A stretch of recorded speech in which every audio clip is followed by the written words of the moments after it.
prinsip memberi berikat baik. Ini salah satu prinsip perdata juga dan penting di dalam hukum pertanahan.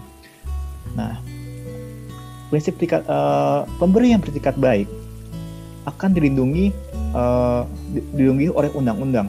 Jadi ketika kita harus beli suatu tanah dan kita merupakan memberi suatu tanah dan kita beretikat baik dalam memberinya, itu maka orang lain yang mengklaim atas tanah tersebut, kita akan dilindungi dari klaim orang lain yang menyatakan bahwa dia tuh merupakan pemilik sesungguhnya atas tanah tersebut. Gimana caranya sih untuk seseorang bisa dianggap sebagai pemberi yang beretikat baik? SEMA nomor 6 tahun 2018 mencoba menguraikan apa saja yang bisa dianggap sebagai unsur-unsur apa saja yang bisa membuat seseorang dianggap sebagai pemberi beretikat baik. Yang pertama adalah pemberian tanah melalui pelelangan umum. Jadi contohnya kalau kita beli tanah yang dilelang, misalnya karena dilelang oleh kantor pelelangan, misalnya karena gagal bayar atau segala hal, gagal bayar KPR ke bank atau segala hal. Pada prinsipnya kita itu merupakan pemberi beretikat baik. Kenapa kita dianggap pemberi beretikat baik? Ya karena kan legalitas atas tanah tersebut sudah ditentukan, sudah diperiksa terlebih dahulu, dan kita belinya juga dari lelang yang terbuka untuk umum.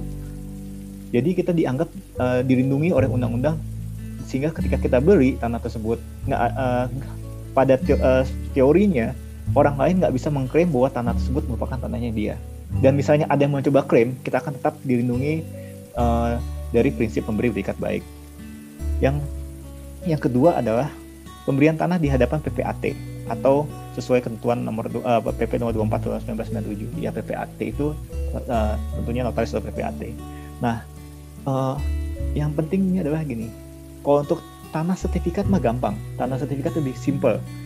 Ketika kita mau beli tanah dan tanahnya bersertifikat, kita tinggal lihat, tanahnya ini sertifikat atas nama penjualnya kita. Kita datang ke BPN, kita cek BPN bilang, iya nih sertifikatnya sesuai, tanahnya bersih, dalam arti nggak ada sengketa dan nggak ada pembebanan. Kita transaksi di depan notaris PPAT, selesai, kita dianggap pemberi yang beretikat baik. Masalahnya kalau misalnya tanahnya ini adalah tanah milik adat atau tanah yang masih girik, petuk, segala macam. Bagaimana caranya kita untuk menegaskan bahwa kita adalah pemberi beretikat baik? Ini akan sering kejadian ketika misalnya kita mewakili klien-klien internasional atau klien pun nasional, karena biasanya mereka butuh tanahnya banyak dan lokasinya bukan di lokasi tanah-tanah yang sudah bersertifikat. Pertama adalah dilakukannya transaksi tanah dilakukan secara tunai dan terang, tunai dan terang. Didahului dengan penelitian mengenai status tanah objek jual beli, dan dasarkan penelitian tersebut menunjukkan bahwa tanah objek jual beli adalah milik penjual. Contohnya gimana? Contohnya ketika kita mau beli tanah, ini yang biasanya kita juga advising klien juga. Ketika beli tanah, selain kita melakukan misalnya sosialisasi, kita bilang bahwa kita sosialisasi dalam arti gini, klien kita itu mau beli tanah di sini gitu kan, tolong semuanya yang emang tanahnya milik tanah di sini, tolong siapkan bukti kepemilikan atas tanahnya. Nah, ketika kita mau beli juga, kita juga akan biasanya kita akan advice kepada klien kita untuk datangin dulu dong physically, bener nggak sih ini tanahnya ini adalah milik si orang yang mengaku penjual tanahnya. Biasanya kita minta dia untuk datangin lokasi tanahnya tersebut, ketemu dengan orang yang pemilik tanahnya tersebut, dan juga bisa jadi ngobrol dengan tetangga-tetangganya juga, untuk memastikan bahwa ini orang ini adalah pemilik tanah yang benar. Dan yang terakhir juga adalah meminta konfirmasi dari kepala desa, kelurahan, bahwa memang penjual kita itu adalah pemilik tanah sebenarnya. Yang terakhir, untuk pemberi beretikat baik adalah pemberian dilakukan dengan harga yang layak. Ya tentunya gini, maksudnya misalnya kita harga tanah FNJOP-nya 10.000, kita beri tanahnya harga Rp100. Orang akan bertanya-tanya, ini beneran pemberian, ini benar-benar beli atau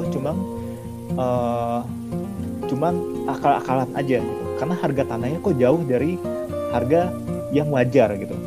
Nah, sementara kalau misalnya kita belinya dengan harga yang wajar dan kita bayarkan dengan harga yang wajar, tentunya dilihat di mata hukum pun juga, emang kita sudah keluar duit dengan harga yang wajar untuk barang yang wajar juga gitu.